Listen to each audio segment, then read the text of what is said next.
I'm at one of my accounts that I haven't done in like 4 months or so, and it's supposed to get done every month or every 2 months. Now the job was originally set up for every month. Hold on, let me go in here and get paid.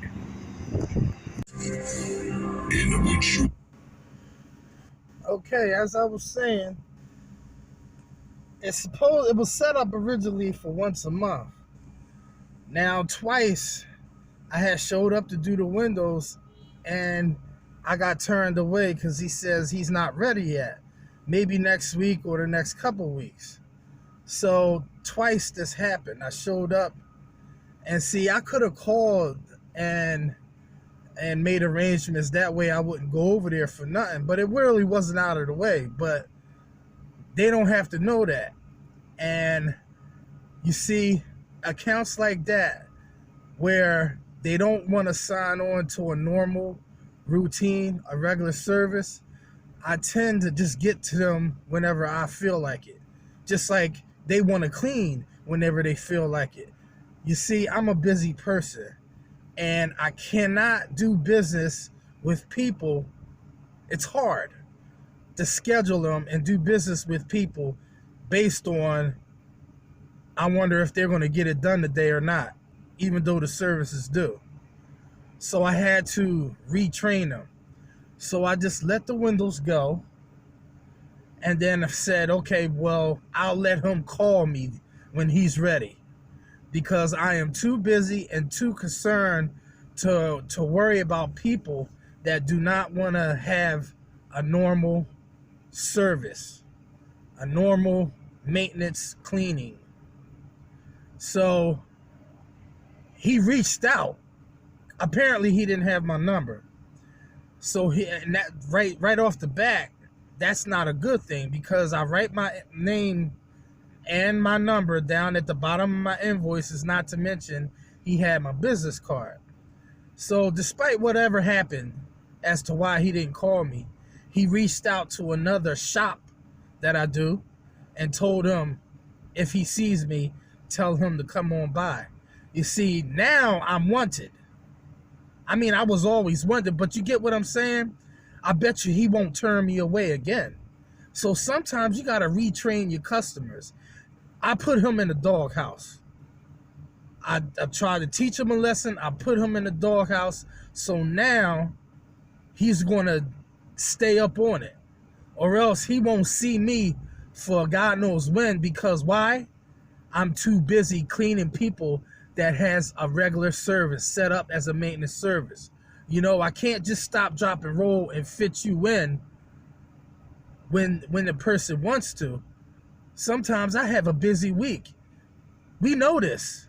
You all know this, that when you have a busy week or a busy month, when it rains, it pours, so to speak. But when it rains, that pushes you back. So now you have to double up on some of your days in order to stay ahead of the game, so you don't lose that money, so you don't lose that time, because you can't get none of that time back at the end of the year. So you might as well work every day that you get a chance, because when you die, you got plenty of time to rest, baby. You got plenty of time to rest. You know, work while you still can. You know, I work 6-7 days a week if I got to. Why? Because I'm working hard now so I don't have to later. So, the law of averages, as I spoke to y'all before, the law of averages says that what you put out has to come back to you. So if you're a negative person, guess what? You're gonna always struggle. All right. So you're gonna always struggle. So why not be the best that you can be, so you can receive all you can receive? You know, and it comes back to you sooner than you think. So check this out. I was doing one of my diners this morning, right? And the store manager said, "Oh, there you are. This lady needs your business. She was watching you clean the windows the last time, and I didn't have your number." I said, "I write him down the invoice." He said, "It wasn't on there." I said, "Oh, I must have just been in a rush. I forgot." So the lady came in twice looking for me. Did you talk to him? I told you he's not going to be here for another week. He's like, "Did he come back yet?"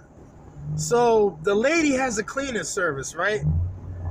She was watching me, and I guess she was feeling me.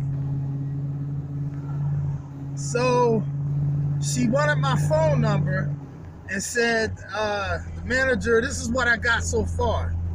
Now, some people don't reiterate what people say to the T. So I don't know exactly what this lady wants out of me if she has a cleaning service. But what I gather so far is what he says is that she does residential and businesses as far as cleaning is concerned, with no windows. I don't know what kind of cleaning service that does cleaning but doesn't offer window cleaning. So I don't think he explained that correctly, or maybe she didn't explain it correctly. Maybe she does do windows, she just don't get involved too much into it. But needless to say, this is a fine example of, the laws of attraction, karma, the universal law. Call it whatever you want. So today, we're going to see how much business we can get out of this. So the moral of the story is, always be on your A game. When you come out there and you come to work to make money, have a smile on your face. Clean like you love your job, because it shows. How you work reflects on people who view you as, okay, now there's a guy that enjoys his job and does great at it. The words that was coming out of that mouth, out of the manager's mouth, the first thing he said is, "Yeah, that guy right there, I need him. He works very well. I definitely want to be able to use him. I want him to call me." So she made sure that the manager called me and let me know. So today we're going to call this lady and we're going to see what she has to say. And I'm going to do it live so you guys can hear exactly how maybe you might want to have your sayings to someone that may be inquiring about doing business with you who owns a cleaning service. It doesn't hurt to try. But dang, I had to go to the bank too. All right, so just come back with me and stay for the conversation.